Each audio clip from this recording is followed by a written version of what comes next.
qui traduisent tous mes silences, tous ensemble. Comment te dire ce que je sens? Tes bienfaits sont tout grands, du fondement d'un coup d'élan, qui traduisent tous mes silences. On recommence. Comment te dire ce que je ressens? Tes bienfaits sont trop grands, du fond de mon âme pour tes larmes, qui traduisent tous mes silences. Et que ma vie soit une fleur, alléluia, un parfum pour toi, Seigneur. Que ma vie soit une fleur, un parfum de bonne odeur. Devant toi je me repens, fais de moi ce que tu voudras. Devant toi, Seigneur, devant toi je me repens, fais de moi ce que tu voudras. Nous avons voulu nous tenir debout, lever nos mains vers le ciel et demander à notre Seigneur de donner nos cœurs de sa présence. Le Saint-Esprit de Dieu, selon la parole du Seigneur, il a dit: je m'en vais, je ne vous laisserai pas comme des orphelins, je vous enverrai notre consolateur. C'est la parole de Jésus, c'est la parole du Maître, le Fils du Dieu Tout-Puissant.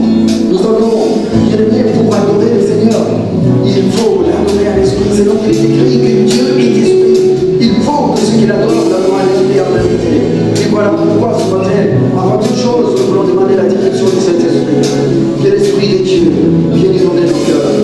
Élevons tous nos voix. Prions notre Seigneur en demandant la présence de l'Esprit de Dieu éternel. Nous avons besoin, Seigneur, notre Dieu, ce matin, de ton Esprit Saint. Seigneur, que ton Esprit dans nos cœurs, dans nos vies, remplis notre vie, Seigneur, notre Dieu. Que tu puisses renouveler notre intelligence. Que tu renouvelles ton esprit, Seigneur, notre Dieu. Et que ce matin, je te rendrai culte, culte à la gloire de Dieu. Et que ce matin, Seigneur, notre Dieu, je puisse me prosterner devant toi, Seigneur, ta parole. Que Dieu et l'Esprit, il faut que ceux qui adorent la demande d'Esprit en vérité. Seigneur Jésus-Christ, toi qui apparaît à Jésus, Père a dit, ne quittez pas, je peux rester ici jusqu'à ce que vous recevrez une force, recevrez le Saint-Esprit. Et c'est celui-là qui vous donnera. Seigneur, nous savons qu'ils sont ton esprit, nous vivrons sur cette terre comme des animaux. Et c'est ton Saint-Esprit qui vient pour nous convaincre, pour nous guider, pour nous diriger. C'est ton Saint-Esprit, Seigneur, qui vient remplir nos vies, qui vient, Seigneur, de tout puissant, nous conduire. Nous désirons être remplis, Seigneur, notre Dieu, ce matin. Que ta puissance est dans nos cœurs, la puissance de ton esprit, que le Saint-Esprit renouvelle notre communion avec toi. Et Seigneur, notre Dieu, que nous puissions marcher par le Saint-Esprit. Selon ta parole, marchez selon l'esprit et vous n'accomplirez pas les œuvres de la chair. Seigneur, viens inonder nos cœurs et remplis nos cœurs. Que nous puissions te rendre le culte à la gloire de ton nom. Au nom de Jésus-Christ, notre Sauveur. Alléluia. Oh, merci Seigneur, notre Dieu. Merci. Merci Jésus pour ce don merveilleux que le monde ne peut donner, que toi tu donnes gratuitement à tous ceux qui te le demandent. Te disons merci Seigneur, que ton nom soit béni et glorifié à jamais. Au nom de Jésus-Christ. Oh, merci Seigneur notre Dieu. Merci Dieu Tout-Puissant. Bien-aimé, voulons ce matin adorer notre Créateur. Le Créateur du ciel et de la terre. Veuillez vous asseoir s'il vous plaît, que chacun prenne la position qui lui convienne. Je viens juste de vous lire cette parole. Et nous allons, bien aimé, adorer ce maître de l'univers. Celui qui a créé toutes choses. Par sa parole puissante. C'est celui-là que nous allons adorer. Je vais lire la chronique, 1 Chronique chapitre 9, verset 11. Parce que verset 11.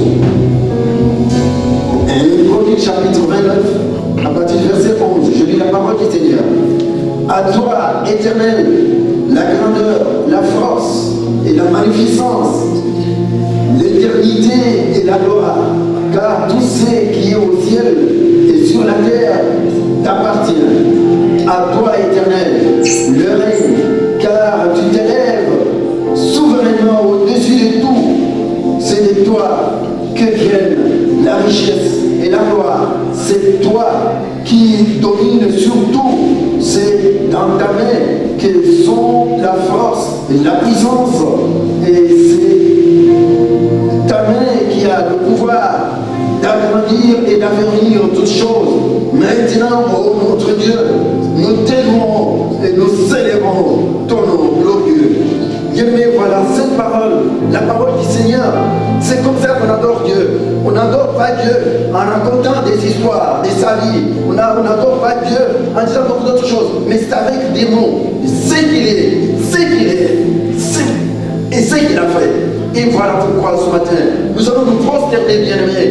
Oui, je sais que nous n'avons pas de coussin, mais nous pouvons aussi nous tenir debout. Nous pouvons aussi nous asseoir par terre. Nous pouvons prendre toute position qui convient pour adorer le Créateur. Parce que les coussins, on ne les a pas distribués. Donc, chacun prenne la position qui lui convienne pour adorer ce maître de l'univers, le Dieu grand, pour dire de lui ce qu'il est, pour dire de lui ce qu'il a fait. Prosternons-nous devant le Seigneur. Nous chantons une courte cantique pour nous laisser le temps de lui dire quelques mots. Alléluia. Oh, merci Seigneur, notre Dieu. Nous t'adorons, Père. Merci Jésus, maintenant devant toi pour t'adorer. Alléluia. Je viens pour t'adorer. Je viens me prosterner. Je viens pour te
qui sont dans la joie ce matin. Nous balançons nos mains pour dire Seigneur, nous sommes là. Que toute la gloire lui revienne. Alors sans plus tarder, chers frères et sœurs, j'ai eu à cœur d'achever la prédication, les messages que nous avions abordés les dimanches 12 juillet, et c'était au culte de l'après-midi. Je voulais l'achever parce que je l'ai eu à cœur. Ce matin, hier j'avais préparé un message, mais ce matin, quand je suis réveillé, j'ai eu vraiment à cœur d'achever ces messages-là. Voilà pourquoi je reviens là-dessus. Mais pour mettre tout le monde sur le même pied d'égalité, je vais rapidement rappeler ce dont on avait parlé, puis après j'achèverai les messages. Donc, les messages portent sur le thème de la vraie raison du premier miracle de Jésus à Cana. Et c'est un texte que nous avons dans l'évangile de Jean, chapitre 2, le verset 1 à 11. Rapidement, je vais lire. Je dis que je rappellerai vite pour aller à la fin de ces messages. Nous lisons. 3 jours après, il y eut des noces à Cana en Galilée. La mère de Jésus était là. Et Jésus fut aussi invité aux noces avec ses disciples. Le vin ayant manqué, la mère de Jésus lui dit, ils n'ont plus de vin. Jésus lui répondit, femme, qu'y a-t-il entre moi et toi? Mon heure n'est pas encore venue. Sa mère dit au serviteur, faites ce qu'il vous dira. Or, il y avait là 6 vases de pierre destinés aux purifications des Juifs et contenant chacun 2 ou 3 mesures. Jésus leur dit, remplissez d'eau ces vases. Et il les remplit jusqu'au bord. Puisez maintenant l'air utile et portez-en à l'ordonnateur du repas. Et ils en portaient.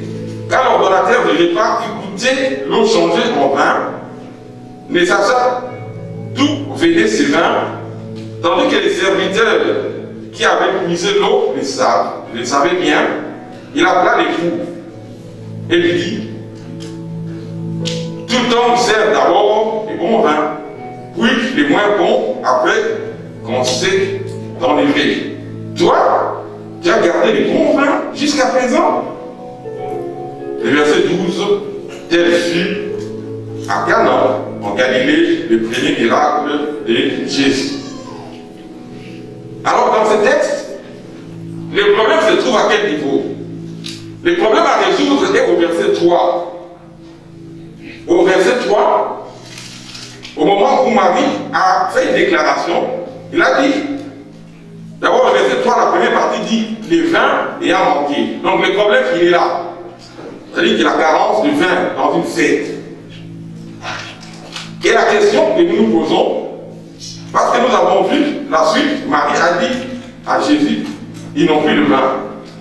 La question que nous nous posons, c'est de savoir si Marie était la seule personne à remarquer qu'il n'y avait plus de vin dans cette fête des mariages à Cana. La réponse est catégoriquement non. Pourquoi non? Parce que nous savons tous que dans une fête, Marie était invitée. Nous savons dans une fête, quand vous êtes invité, vous êtes assis à table. Et ce sont les serveurs qui viennent, qui passent de table à table, qui servent, qui mettent des boissons. S'il y a carence de vin, les premières personnes à le savoir, ce ne sont pas les invités, ce sont les serveurs. Pourquoi? Parce qu'ils connaissent les stocks. C'est eux qui vont au stock, ils vont commencer à servir. Ils sont les premiers à savoir. Voilà pourquoi, quand ils savent, vous allez voir qu'ils vont diminuer l'allure, le rythme des services dans les tables. Ils vont commencer à choisir quelques tables, ils vont ralentir le rythme. Et c'est seulement après, quand les invités constatent qu'ils vont commencer à dire, ah, qu'est-ce qui se passe dans cette fête? Il y a peut-être vraiment pris assez de vin. Et donc, c'était comme ça que Marie a remarqué comme invitée. Alors, Marie elle a pensé bien faire en disant à Jésus, ils n'ont pris le vin. Mais nous savons la suite de l'affaire, c'est que il y a eu un miracle. Jésus a transformé l'eau en vin. Mais la vraie question que nous nous posons maintenant, est-ce que Jésus a transformé l'eau en vin parce que c'était Marie qui se trouve être la mère biologique de Jésus? C'est Marie qui l'a porté pendant 9 mois. Marie n'est pas n'importe qui. Est-ce que Jésus a réalisé ce miracle parce que Marie, sa mère biologique, lui a dit qu'ils n'ont plus de vin? Ça, c'est la première question à laquelle nous voulons répondre. Parce que le thème, c'est la vraie raison du premier miracle de Jésus à Canaan. Alors, tentons d'être éclairés par la parole. Et restons donc dans la parole. Quelle est la réponse de Jésus après que Marie lui ait dit qu'ils n'ont plus de vin? La réponse de Jésus est sans appel au verset 4. Jésus lui répondit, femme, qu'y a-t-il entre moi et toi? Mon heure n'est pas encore venue. Donc, à la question de savoir, Marie lui dit, ils n'ont plus de vin. La réponse à cette question, Jésus est sans appel. Femme, qu'y a-t-il entre moi et toi? Mon heure n'est pas encore venue. Donc, la première partie de la réponse pouvait choquer Marie. Qu'y a-t-il, femme, entre toi et moi? En fait, en réalité, pour être vrai, on va continuer. Mais vous allez voir qu'une femme, imaginons que vous êtes les filles que vous avez portées, vous ne voulez pas comme ça. Vous allez dire qu'il est insolent. Comment il peut me dire, femme, qu'y a-t-il entre moi et toi? Mais ce n'était pas l'attitude de Marie. Parce qu'en réalité, Jésus, ce qu'il voulait dire à Marie, c'est que tu n'as pas un ordre à me donner par rapport à ce que je dois faire.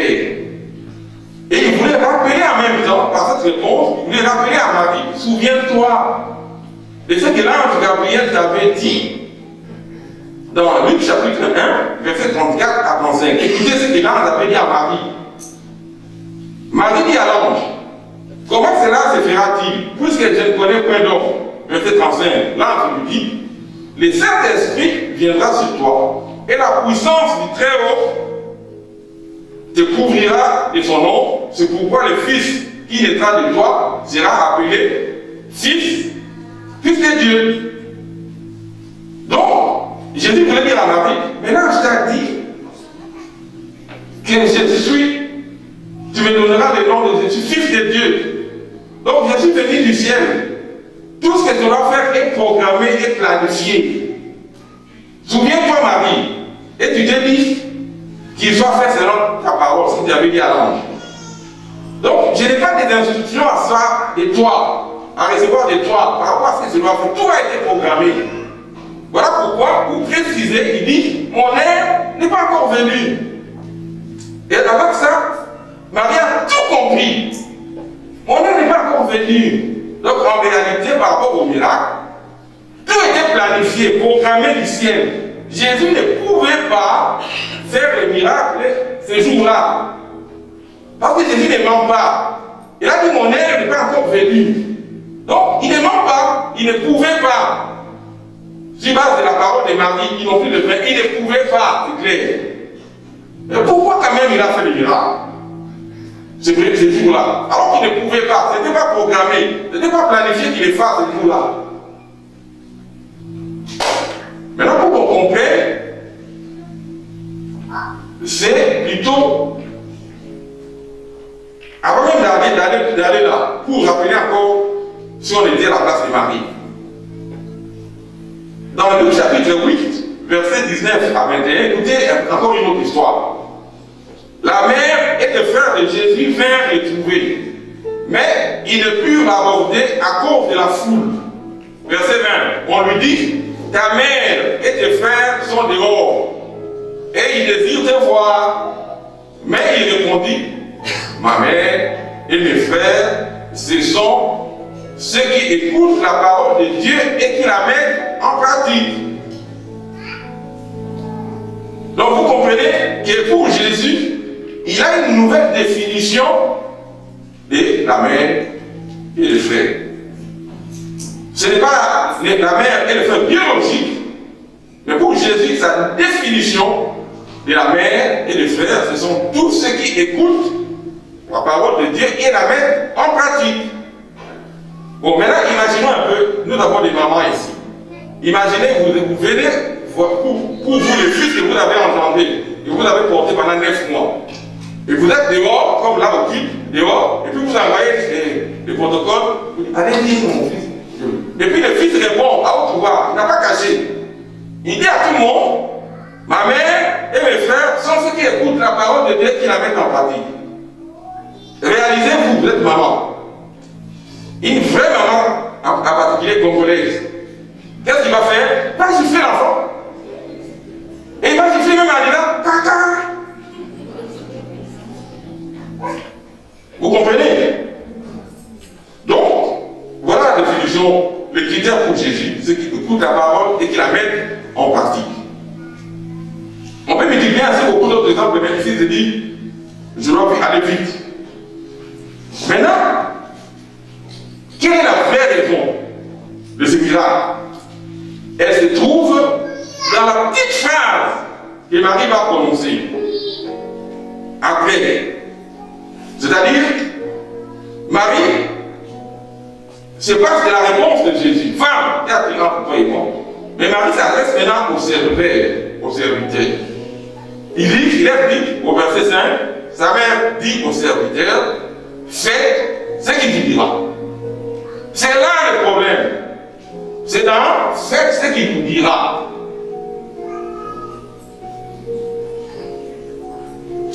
Comme vous savez, la foi vient de ce qu'on entend.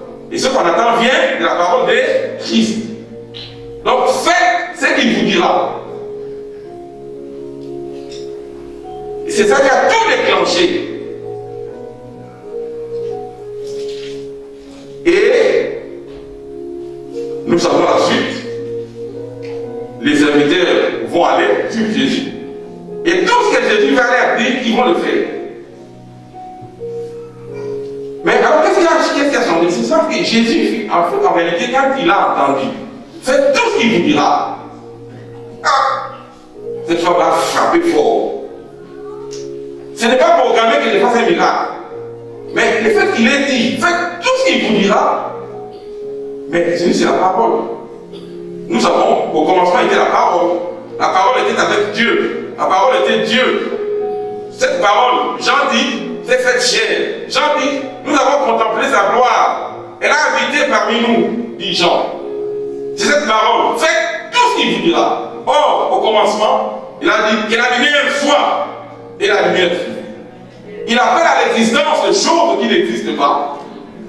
Donc Jésus a réalisé la foi qu'avait la femme, Marie. Pas comme sa mère, mais la foi qu'il avait dans la parole. Faites ce qu'il dit. C'est cette foi qui a fait que Jésus n'a pas résisté. D'ailleurs, vous connaissez encore une autre histoire, l'histoire de Jésus avec les centurions. L'histoire que vous lisez dans Matthieu chapitre 8, versets 5 à 13. Là aussi, pour remarquer la similitude, les centurions étaient venus vers Jésus. Il a demandé, Jésus qui dit son serviteur qui était malade à la maison. Et Jésus dit, je viendrai, je le guérirai. Mais ces centurions, qu'est-ce qu'il a dit? Il a fait remarquer à Jésus. Nous pouvons lire ça rapidement encore. Et comme il entrait dans Capernaum, un centurion vint à lui, le supplia et disant, Seigneur, mon serviteur est couché à la maison, atteint de paralysie, horriblement tourmenté. Et Jésus lui dit, j'irai, moi, et je le guérirai. Et le centurion répondit et dit, Seigneur, je ne suis pas digne que tu entres sous mon toit, mais dis seulement une parole, et mon serviteur sera guéri. Verset 10. Et Jésus, ayant entendu, s'en étonna. La Bible dit, Jésus s'en étonna. Pour la première fois, Jésus est étonné d'entendre de quelqu'un de surcroît un non-juif qui lui dit seulement une parole, qui croit à la déclaration, à la parole. Et là, la Bible le précise, Jésus s'en étonna. Et Jésus même fait une déclaration en disant à ceux qui le suivaient, en vérité, je vous le dis, je n'ai pas trouvé, même en Israël, une si grande foi. Et vous connaissez la suite. Jésus a guéri en disant à ses centeniers, va, ton serviteur est guéri. Et il a les centeniers arrivés, il a trouvé les serviteurs guéris. Donc vous comprenez que la foi dans la parole de Jésus déclenche les bénédictions, déclenche les miracles. Et comme Jésus ne peut pas faire 2 poids 2 mesures, de la même manière qu'il avait dit à ceux qui l'entouraient, face à la déclaration des centeniers, en disant que même en Israël, je n'ai pas trouvé une si grande foi, vous comprenez, que lorsque Marie dit au serviteur, faites ce qu'il vous dira, cette parole retentit. Parce que ce qu'il dira déclenche. Et il a dit, et ça a déclenché. Prenez, ce qu'il dit déclenche. Voilà pourquoi il y a eu ces miracles qui furent accomplis à Canaan, qui n'étaient pas planifiés, qui n'étaient pas programmés, mais qui n'est pas dit parce que Marie lui a dit fais. Maintenant, dans la suite, nous connaissons les miracles, la guérison de l'infirme de Bethesda. Là encore, il y avait un homme qui était malade depuis 38 ans. 38 ans. Vous connaissez l'histoire, vous lisez ça dans Jean chapitre 5, verset 1 à 9, mais ici nous passons vite.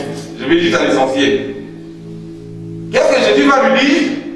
Parce que cet homme, il va manquer quelqu'un pour le jeter dans la piscine lorsque l'eau est agitée. Jésus va lui dire simplement, au verset 8, lève-toi, lui dit Jésus, prends ton lit et marche. Faites ce qu'il vous dira. C'est-à-dire que l'homme était important, seulement il a fait ce que Jésus a dit. C'est en faisant ce qu'il dit que le miracle s'accomplit. Si vous ne faites pas, le miracle ne s'accomplira pas. Faites tout ce qu'il vous dira. Et donc là, vous avez encore une autre illustration. Jésus a encore guéri par ce qu'il dit l'aveugle de naissance. Là, vous lisez l'histoire dans Jean chapitre 9, verset 1 à 12, toute l'histoire, mais je vais à l'essentiel encore une fois, au verset 7 ici. Je vais dire à l'aveugle né, va et lave-toi au réservoir de Siloé, ce qui signifie envoyer. Il alla, s'il lava, et s'en retourna voyant clair. C'est-à-dire qu'un problème peut arriver. On peut dire que ça c'est inné, c'est depuis la naissance. Comme ce monsieur-là. Il n'a jamais vu depuis la naissance inné. Mais seulement, quand il fait ce que Jésus déclare, les miracles se déclenchent. Faites tout ce qu'il vous dira. Nous pouvons encore poursuivre la liste. Donc ne dites jamais mon problème, ne dites même pas c'est mon problème. Ce n'est pas ton problème. Pourquoi tu t'accapares, tu t'appropries quelque chose qui n'est pas bien? Il faut présenter le problème à Christ et faites tout ce qu'il vous dira. Les miracles s'accomplissent lorsque vous faites ce qu'il vous dit. C'est au moment même.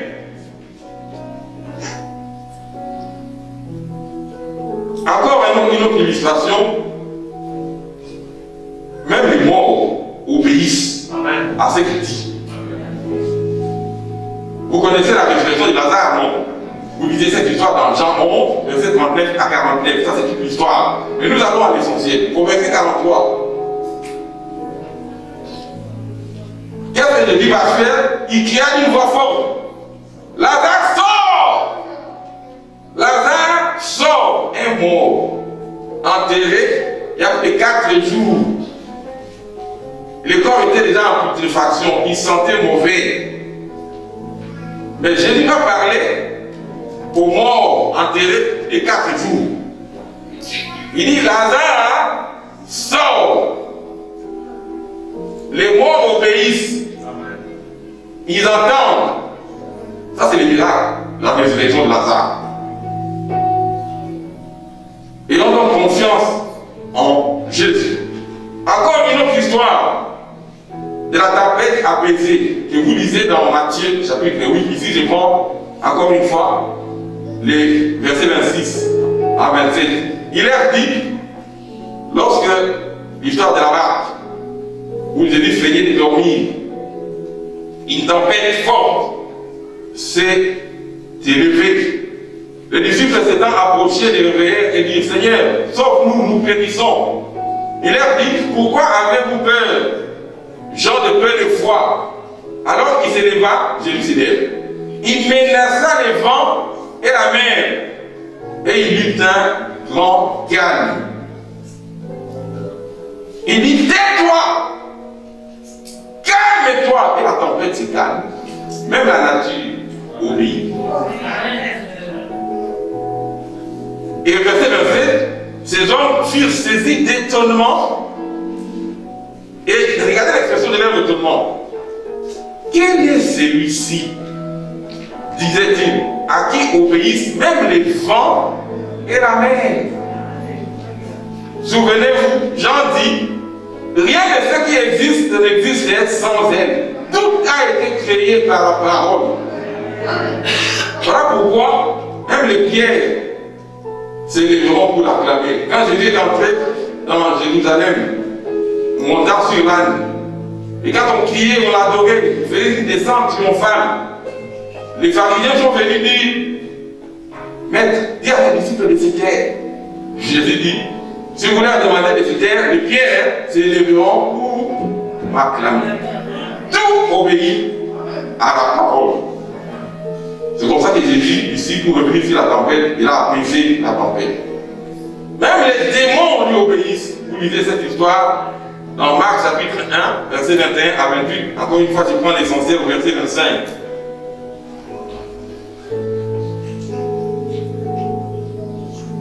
Je vais commencer rapidement. Je veux que la lecture au verset 21. Il s'est rendu à Capernaum, et le jour de sabbat, Jésus entra d'abord dans la synagogue et il enseigna. Ils étaient frappés de sa doctrine, car il enseignait comme ayant autorité et non pas comme des scribes. Il se trouva dans leur synagogue un homme qui avait un esprit impur et qui s'écria, qu'y a-t-il entre nous et toi, Jésus de Nazareth? Tu es venu pour nous perdre. Je sais que tu es le Saint de Dieu. Verset 25. Jésus les menaça, disant, tais-toi et sors de cet homme. L'esprit impur sortit de cet homme en l'agitant avec violence et en poussant un grand cri. Verset 27. Tous furent saisis de stupéfaction, de sorte qu'ils se demandaient les uns les autres, qu'est-ce que ceci? Une nouvelle doctrine. Il commande avec autorité, même aux esprits impurs, et ils lui obéissent. Faites tout ce qu'il vous dira.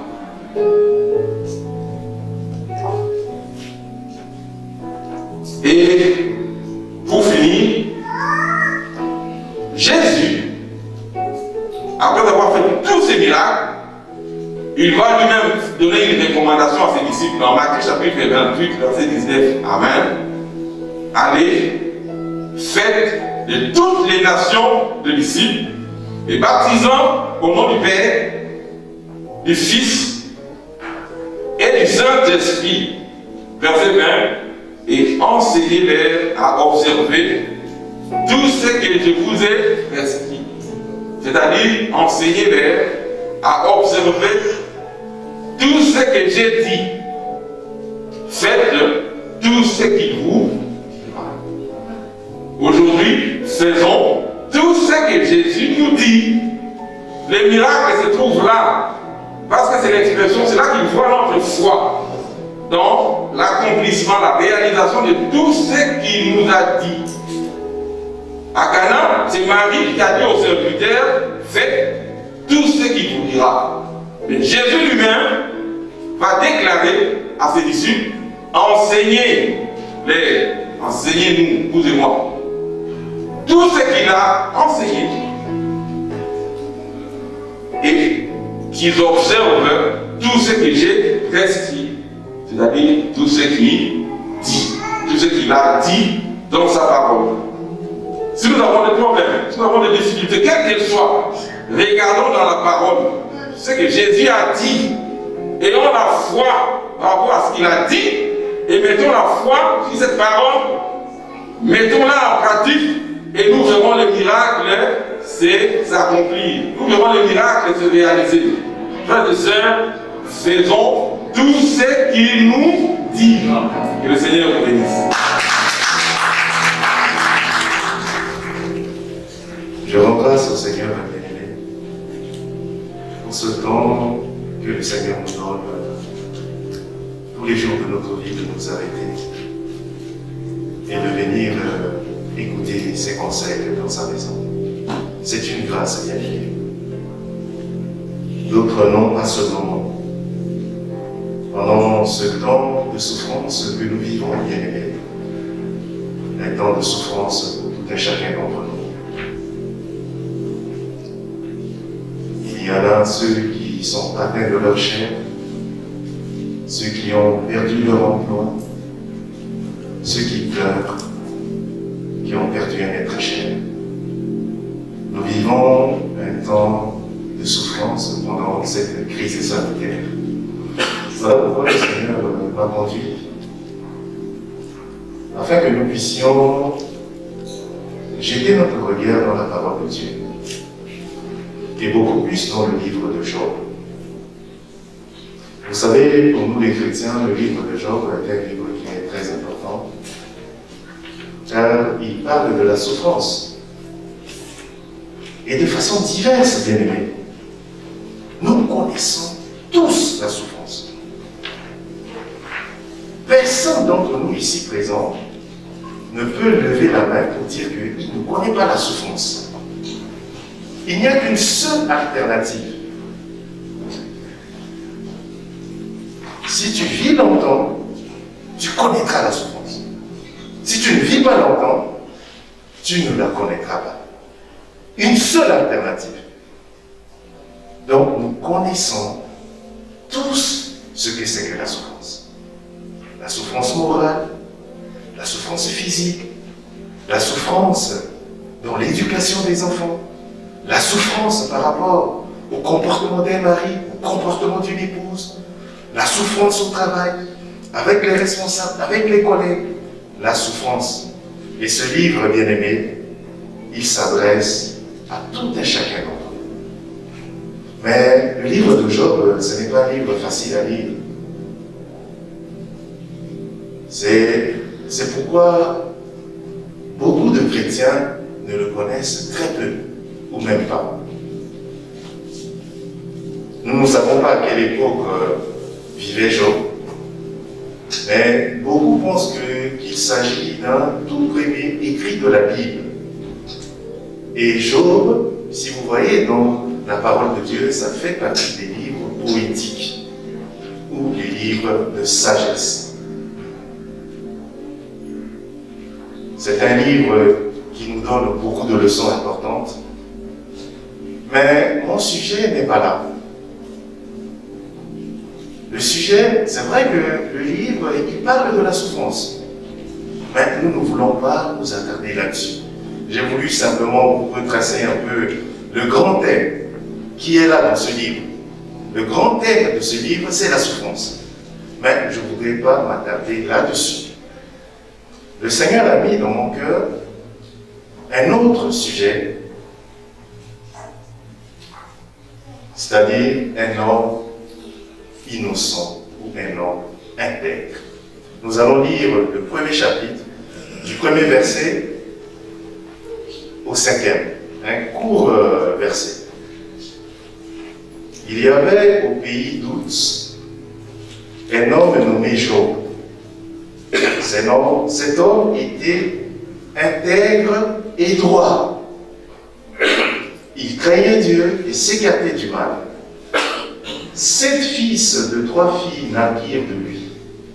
Il avait un troupeau de 7000 têtes de petits bétail, 3000 chameaux, 500 paires de bœufs, 500 ânesses et un très grand nombre de serviteurs. Cet homme était le plus grand de tous les fils de l'Orient. Ses fils se réunissaient chez chacun d'eux à tour de rôle pour un banquet et ils invitaient leurs 3 sœurs à manger et à boire avec eux. Quand les jours de banquet étaient révolus, Job les faisait venir pour les consacrer. Il se levait de bon matin et offrait pour chacun d'eux un holocauste, car Job disait, peut-être mes fils ont-ils péché, peut-être ont-ils maudit Dieu dans leur cœur. Job agissait toujours ainsi. Comme je disais tout à l'heure, le sujet de notre message de ce matin, un homme innocent. Sans doute, comme je le disais tout à l'heure, c'est un livre qui concerne la souffrance. Mais Satan aussi avait eu une question.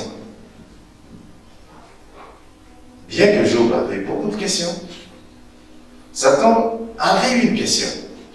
Et il disait, Job ne sert-il Dieu que parce que cela lui apporte beaucoup de choses? À la question de Satan, c'est Dieu qui répond. Pour vous situer un peu le contexte. Dieu lui-même, il répond à la question de Satan. Job n'est pas bon du fait d'être riche. Job est réellement bon. Il est bon dans son cœur. Et c'est un homme intègre. Si vous lisez à partir du verset 8, voilà, à partir du verset 8, la conversation entre Satan et Dieu. Et Dieu répond ainsi. Quand Dieu dit que Job est bon, cela ne veut pas dire que Job n'a jamais commis de péché. Mais c'est tout simplement, Job a un cœur pour Dieu. Il le connaît et il l'aime. Job connaît l'Éternel et il l'aime. Ici, l'Éternel est en train de parler de l'intérieur de Job.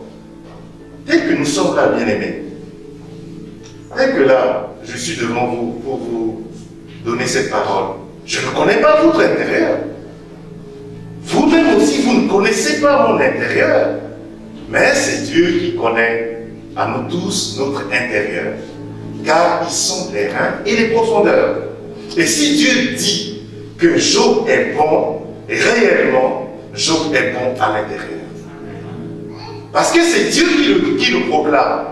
Ce n'est pas un homme, ce n'est pas ses amis, mais c'est Dieu qui proclame que Job est bon. Bon à l'intérieur.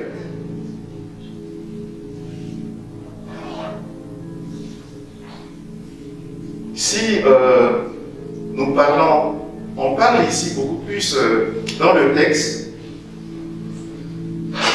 au verset 1er, on nous dit que cet homme était intègre et droit.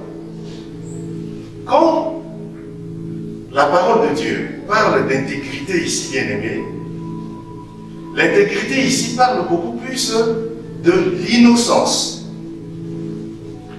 Ces termes d'intégrité, dans les Saintes Écritures, on peut les comprendre par innocence, irréprochable ou irrépréhensible. Et ici, dans ce texte-là, quand Dieu parle de l'intégrité de Job, bien-aimé, c'est son absence de souillure due au mal. Job avait quelque chose en lui qui le pousse toujours à fuir le mal. Voilà pourquoi, dans le texte à partir du verset 5, il nous est dit que il consacrait chaque fois, chaque jour, ses enfants à l'Éternel pour demander pardon pour eux. En tant qu'il fait ici un travail de sacrificateur. Il présente un holocauste pour les péchés commis par ses enfants en cachette. Ça, c'est un bon exemple d'intercession pour tout un chacun d'entre nous. Pour nous qui avons des enfants, nous ne savons pas ce que font nos enfants en cachette. Lorsqu'ils sont dans leur chambre, enfermés du matin jusqu'au soir, devant les petits écrans, ils sont dans la souillure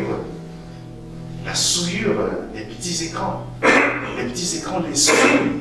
Et parfois, vous êtes là, vous voyez l'enfant sort, il change d'humeur, mais c'est parce qu'il a regardé quelque chose qu'il a souillé, quelque chose qu'il a descendu vers le bas. Et c'est un travail. C'est un travail que nous devons faire. L'innocence ici, quand je parle que c'est un homme innocent, c'est beaucoup l'absence de souillure due au mal. Avant la chute, quand on lit l'Ancien Testament dans le livre de Genèse, Adam et Ève étaient innocents, car ils n'étaient coupables d'aucune transgression. Ils étaient innocents. Voilà pourquoi la parole de Dieu, dès le début du livre de la Genèse, parle de l'innocence. L'innocence, ce n'est pas une sorte de naïveté, non. Ne le prenez pas dans ce sens. L'innocence ici, dans les Saintes Écritures, c'est beaucoup plus lié à l'absence de la souillure. Voilà pourquoi il nous est dit au début du livre de la Genèse que Adam et Ève étaient innocents. Ils n'étaient coupables d'aucune transgression. Mais quand on voit la traduction qui est donnée ici, que Job est un homme intègre, une personne intègre, bien aimée, c'est une personne qui observe scrupuleusement les règles de la morale dans une société et les devoirs qui lui sont imposés. Nous vivons ici en Belgique. Nous avons des droits et des devoirs. Nous essayons de nous conformer à ces droits et ces devoirs. À partir du moment où nous nous conformons, nous sommes intègres. Nous remplissons nos impôts, nous les payons, nous respectons le code de la route. Par exemple, ici, tout ce que nous sommes en train de faire, en respectant toutes ces mesures, parce que nous sommes intègres, nous essayons de nous conformer. Voilà un peu, pour brosser un peu succinctement, bien aimé, l'orientation de notre sujet. Job est un homme innocent. Voilà le contexte au premier chapitre, le verset 1. Mais notre Seigneur Jésus-Christ, il annonce à son peuple et dit, vous êtes la lumière du monde. Une lumière, quand on l'allume, c'est pour briller. Et Jésus dit qu'on n'allume pas la lumière pour la mettre sous le boisseau. C'est-à-dire pour l'enfermer, afin qu'elle n'éclaire pas. Non. Tout vrai chrétien bien-aimé, je dis bien, tout vrai chrétien brille dans ce monde. Car Dieu, il met en nous sa lumière. Posez-vous la question. Si vous ne brillez pas, il y a quelque chose qui ne va pas. Tout vrai chrétien, il doit briller. Vous brillez dans votre foyer, vous brillez au travail, vous brillez à l'église et un peu partout. Lorsque d'autres autour de vous font le mal, le chrétien, qu'est-ce qu'il fait? Il fait briller sa lumière en faisant le bien. Il fait briller sa lumière en faisant le bien. Lorsqu'il est dans un environnement de souillure, où tout le monde est en train d'aller vers une autre direction, lui, il prend. Et c'est à cela que le livre de Jonas nous dit qu'ils savent distinguer leur droite de leur gauche. N'imitez pas le comportement bien-aimé, n'imitons pas le comportement de ceux qui nous entourent. Beaucoup imitent le comportement de ceux qui les entourent, que ce soit sur leur lieu de travail ou à l'église. Ils ne font que ce que font les autres. Mais le vrai chrétien bien-aimé n'agit pas ainsi. Le vrai chrétien, il fait briller sa lumière en faisant le bien. Le vrai chrétien, il doit être bon et innocent. Il doit être bon et innocent. Parce que ce n'est plus lui qui vit, mais c'est Christ qui vit en lui. Et si Christ vit en nous, Christ transforme complètement notre vie. Et il a fait de nous une nouvelle créature. Voilà pourquoi le vrai chrétien, il fait briller sa lumière parce que Dieu a transformé sa vie et a fait de lui une personne bonne et intègre à l'intérieur. Tout comme il a fait de Job une personne bonne et innocente à l'intérieur. N'est-ce pas un verset de la Bible qui nous dit le plus souvent que c'est de l'intérieur que sortent les mauvaises choses. Donc si votre intérieur est bon, il ne peut que sortir que quelque chose de bon. Si votre intérieur est mauvais, il ne manifestera que ce fruit-là, pas autre chose. Mais écoutons, Satan ici affirme, à partir du verset 9, toujours dans le contexte, Satan affirme, est-ce que c'est de manière désintéressée que Job craint Dieu? C'était la question. Et voilà pourquoi le Seigneur lui a répondu. Le Seigneur lui a répondu. Il lui a donné la permission, mais parce que l'Éternel savait. Mais vous savez, bien aimé, à cette question-là, et que l'Éternel a répondu, c'est vrai pour Job, c'est vrai pour lui, mais pas pour nous. Car beaucoup d'entre nous désirent être chrétiens afin d'avoir une meilleure vie. Ils pensent que Dieu les bénira à coup sûr. Ils ne deviennent chrétiens que pour recevoir de bonnes choses de Dieu. Ils viennent, ils s'attendent tout le temps qu'à des bénédictions. Vous êtes en train, bien-aimés, de transformer les Écritures. Et ce n'est pas ce que le Seigneur nous dit, bien-aimés.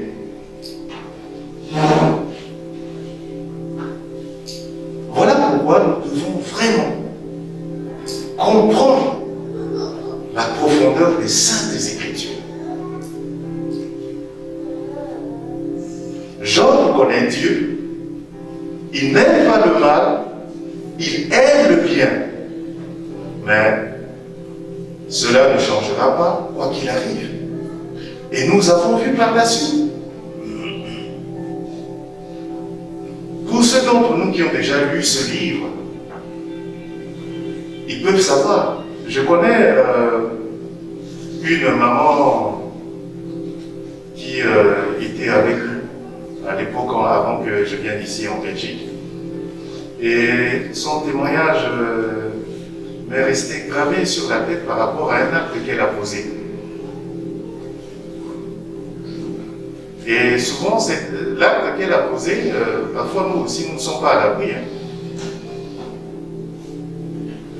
Elle a eu un coup dur dans sa vie. Elle a perdu son fils unique. Mais c'était une servante du Seigneur. Elle a perdu son fils unique. Et elle dit non, non, non. Dieu ne peut pas faire quelque chose pareil. s'il était réellement Dieu, il ne pouvait pas permettre que mon enfant meure. Non, non, non, non. Et cette parente a quitté l'église pour de bon jusqu'à aujourd'hui. Et elle regarde toujours. Ça dit que vous vous imaginez, vous prenez Dieu comme un égal, comme un homme, pour avoir du ressentiment envers Dieu, pour tenir Dieu en quelque sorte responsable de quelque chose. C'est ce que cette femme a fait. Et ce témoignage m'est resté vraiment à travers la tête. Et bien aimé, nous ne sommes pas à l'abri de ce comportement-là. Parfois, nous avons de ressentiments envers Dieu. Mais que feriez-vous si vous étiez à la place de Job et que Dieu prenait votre argent, il prenait votre maison, il prenait votre famille, et pour couronner le tout, il prenait votre santé? Que feriez-vous, bien-aimés? Est-ce que vous allez réagir comme Job? Continuerez-vous à mettre votre confiance en Dieu, à aimer le bien et à refuser de faire le mal? Ou suivez-vous Dieu seulement quand la vie est facile? Voilà pourquoi Dieu dit que Job est innocent et droit. Parce que Job est bon à l'intérieur. Job est bon à l'intérieur. Cela nous permet de savoir ce qui se passera dans la suite du livre. Pour ceux qui ont lu le livre, ils savent déjà. Mais quelque chose que Job avait aussi, en plus de son innocence, et que le texte en parle, nous allons terminer sur ça, c'est que Job était riche. Il était un homme innocent, c'est-à-dire qu'il avait le mal en horreur, mais il était riche. Posons-nous toujours la question. Si vous étiez riche, que feriez-vous de votre argent? Comment vivriez-vous? Est-ce que vous ne risqueriez pas d'oublier Dieu? Je connais, il y avait un compatriote en France qui m'avait raconté ce témoignage-là. C'était un compatriote qui était un artiste. Et il jouait dans la cour des grands. Il jouait beaucoup avec les grands artistes français. Surtout les grands chanteurs français. Ces grands chanteurs-là. Et c'est lui qui m'a donné ce témoignage-là. Ce témoignage m'est resté. Et ça m'a beaucoup servi de leçon. On partageait un jour et il me dit, frère Alain, n'envie pas la richesse des gens. Moi, je te dis, je joue avec les artistes français renommés. Vous voyez tous ces artistes-là, je peux que je citer un seul nom où, quand je dis dans la cour des grands où ils jouent avec les artistes comme par exemple Jean-Jacques Goldman. Vous connaissez, pour ceux qui le connaissent, il est français d'origine juive. Il compose même parfois des chansons pour Céline Dion. Mais ce frère-là, il jouait dans ce cours-là, dans cette cour-là, et il me dit, frère, si tu rentres dans ce milieu-là, tu vois ce qui se passe, tu seras dégoûté. Et c'est tout ce qu'il m'a dit. Il n'a pas voulu rentrer en profondeur. C'est pour dire que l'argent, c'est vrai. Quand on a l'argent, on se croit tout permis. On se croit tout permis. Et c'est là que, si on n'a pas eu une discipline de vie, c'est là que viennent les orgies. C'est là que viennent les orgies. Nous avons écouté, il n'y a pas longtemps, des scandales aux États-Unis, surtout dans ce domaine-là. Si nous étions riches, que ferions-nous? Très peu de gens, bien bien-aimés sont à la fois riches et innocents. Très peu de gens aiment Dieu et ont beaucoup d'argent. Ils ont beaucoup d'argent. Voilà pourquoi l'apôtre Paul dit quelque part que si nous avons le vêtement et le pain, que pourrions-nous demander de plus au Seigneur? Si nous avons le vêtement et le pain, cela nous suffit amplement. Je bénis le Seigneur, non pas que le Seigneur m'a donné beaucoup, mais le peu que le Seigneur me donne. Et sur ce peu, je donne ma dîme pour son œuvre. Le reste, même parfois, si je donne, si je paye toutes mes factures et qu'à la fin du mois, rien ne me reste. Parfois, je me retrouve à la fin du mois avec 0 francs, bien aimé. Mais je suis content. Je suis content. Et je paye surtout. Parce que tout, je paye par ordre permanent. Je regarde, à la fin du mois, je ne rentre, bien aimé, ce que je vous dis, ce n'est pas le mensonge. Je ne rentre sur mon compte qu'une fois par mois pour vérifier si tous les ordres permanents sont bien exécutés. Je commence d'abord à regarder la dîme. Je vois d'abord si la dîme est bien passée. Je dis, ok, je vois tout le reste et puis c'est tout. Je sors de là avec 0 francs. Mais je suis content. Je suis content parce que je n'en vis rien. Et je sais que l'argent, c'est le nerf de la guerre.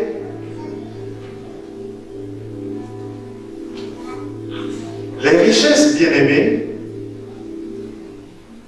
les richesses que Job possédait n'ont pas fait de lui un enfant gâté. Job n'était pas un enfant gâté. Il continuait à mettre sa confiance en Dieu, à aimer le bien et à haïr le mal. Job était un homme intègre, c'est-à-dire innocent. Il est resté bon et innocent, même lorsque Dieu l'a enrichi. Et quand Dieu lui prendra tout, il restera bon et innocent.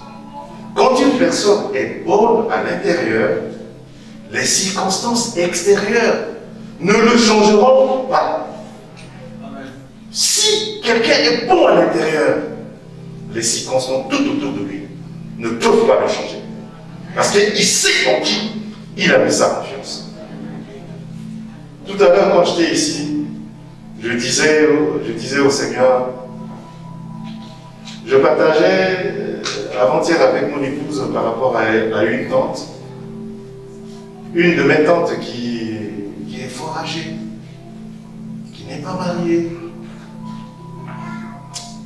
Je réfléchissais à sa vie et je sais qu'un jour, avant de venir ici en Belgique, elle s'est confiée à moi. Mais je ne peux pas vous relater tout ce qu'elle a dit, bien aimé. C'était triste. Mais à cette époque, j'étais encore, que dirais-je, peut-être un enfant encore. Je ne comprenais pas grand-chose à la vie puisque je n'étais même pas encore marié.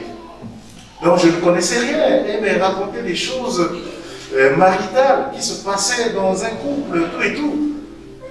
Je l'ai écouté attentivement, sans même, parce que, et puis c'était avec beaucoup de larmes qu'elle me disait.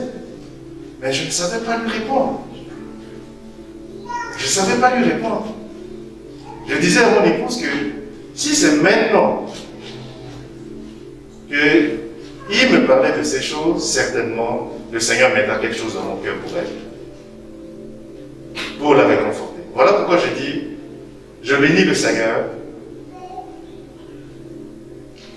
Tout ce parcours qu'il m'a amené, où je suis entouré des frères et sœurs, de mes aînés dans la foi, où leur exemple aussi m'a fortifié la foi et qui m'a permis d'être cet homme rassasié qui sert le Seigneur. Voilà pourquoi, bien aimé, je dis ça, et voilà pourquoi je dis ceci. Quand une personne est bonne à l'intérieur, les circonstances tout autour de lui ne le changeront pas. Mais pour nous, vous savez, cette innocence, cette richesse de Job, ça, c'est l'Ancien Testament. Mais regardons maintenant, pour nous qui vivons à l'époque de la grâce, si nous sommes innocents, mais notre richesse doit être où? Notre richesse, est-ce qu'elle doit être dans l'argent? Mais non. Lisons Jacques 2, verset 5 pour terminer. Et c'est là que se trouve notre richesse bien-aimée.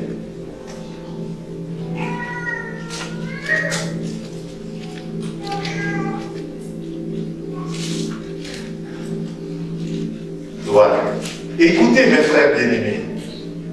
Dieu n'a-t-il pas choisi les pauvres aux yeux du monde pour qu'ils soient riches en la foi et héritiers du royaume qu'il a promis à ceux qui l'aiment? Voilà, bien-aimés. Notre richesse, ce n'est pas notre compte en banque, ce n'est pas notre richesse ici, c'est notre foi. Nous devons être riches en la foi. Riches en la foi, bien-aimés. Riches en la foi. Bien que cette notion, on l'appelait autrement, mais Job, il était riche en la foi. Il était riche en la foi. Nous sommes riches si nous connaissons Dieu et si nous appartenons à son royaume.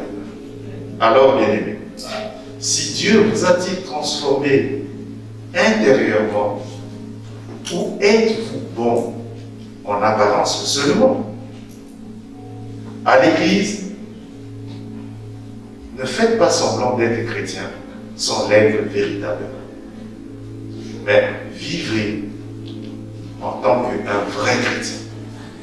Vous avez besoin de Jésus, qui est le seul à pouvoir changer notre intérieur.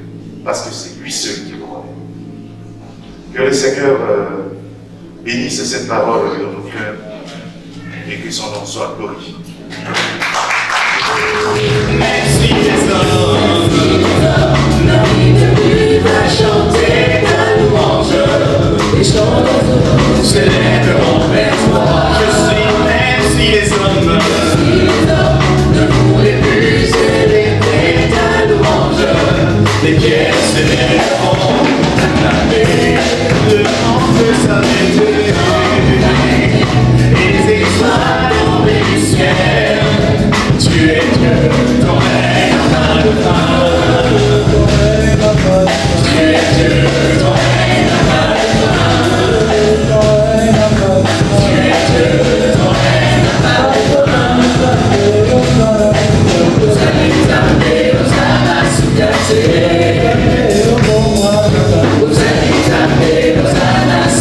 Hosanna,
as instruits.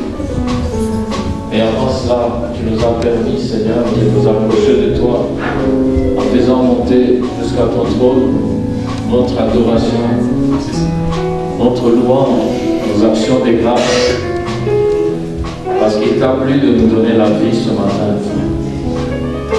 Et en retour, Seigneur, nous sommes jetés à tes pieds. Nous avons répandu nos cœurs devant toi, parce que tu es le seul vrai Dieu, le créateur de l'univers tout entier. Nous te disons merci, Seigneur, toi qui nous accordes de l'importance, de la valeur que nous n'avions pas autrefois. Aujourd'hui, nous pouvons nous réjouir parce que tu marches avec nous. Merci pour ta parole de ce matin. Seigneur, c'est cette parole créatrice qui fait que lorsque tu parles, la chose arrive. Lorsque tu promets, la chose s'accomplit. Et nous sommes confiants, Seigneur, que tu n'es pas un Dieu qui ment, mais tu es le Dieu véritable. Ta parole est la vérité. Nous te disons merci pour ce matin. Et nous retournons dans nos demeures, dans la joie du Saint-Esprit. Ô Seigneur, bénis toute cette semaine pour chacun de tes enfants. Sois attentif à nos besoins, à nos doléances, parce que nous n'avons pas un autre Dieu que toi. Et lorsque nous crions vers toi, nous savons que tu nous écoutes. Et sois la louange éternelle. Au nom de Jésus, notre Seigneur et Sauveur. Amen.